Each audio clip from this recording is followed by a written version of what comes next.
कोहाट के सयाहती मुकाम तांदा डैम में कश्ती उलटने का अफसोसनाक वाकया। अब तक 56 बच्चों की मौत वाक़ हो चुकी, जबकि 4 जख्मी हालत में अस्पताल में जेर इलाज हैं।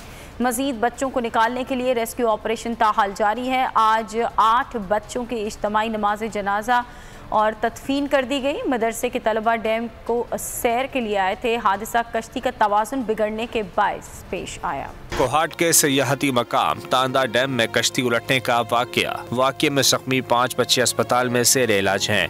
मज़ीद लाशों को निकालने के लिए रेस्क्यू ऑपरेशन जारी है। चार जो है ना वो इसमें लाइव हैं और हॉस्पिटलाइज किए थे पहले दिन, यानी पहले दिन टोटल 16 थे, दूसरे दिन 20 हो गए, 36 और आज जो है 20 रिकवर हुए हैं। तो ये तकरीबन 56 ये बनते हैं और अभी भी ये कहते हैं कि ये 2 या 3 लोग और भी जो है ना ऑपरेशन में पाक फौज, पाक नेवी और आर्मी कमांडोज के गौताखोर हिस्सा ले रहे हैं। दीनी मदरसे के मोहतमिम के मुताबिक कश्ती में 57 तलबा सवार थे। इस किश्ती में मैंने बैठाए तकरीबन 57 तलबा इकराम थे। किश्ती जब उल्टी हुई है, कल्टी हुई है, ये वजन की वजह से नहीं, ये बैलेंस की वजह से हुई है। उसमें तकरीबन मेरे भी 3 भतीजे हैं। मेरे घर के जो है ना 9 बच्चे थे, इसमें एक मेरा बेटा। गुज़िश्ता रोज 11 बच्चों की नमाज जनाजा अदा कर दी गई है।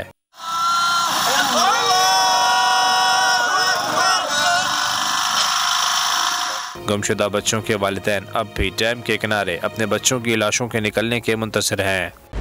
खूने नाहक बहुत पी चुकी ये जमीन,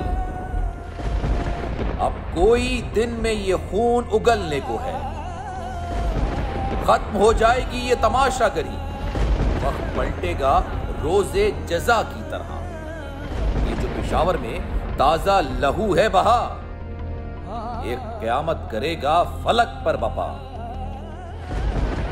गम की सलमनाक घड़ी में बोल सानह पेशावर में शहीद होने वालों के लवाहिकीन के साथ। सब्सक्राइब करें और बेल दबाएं ताकि कोई खबर रह न जाए।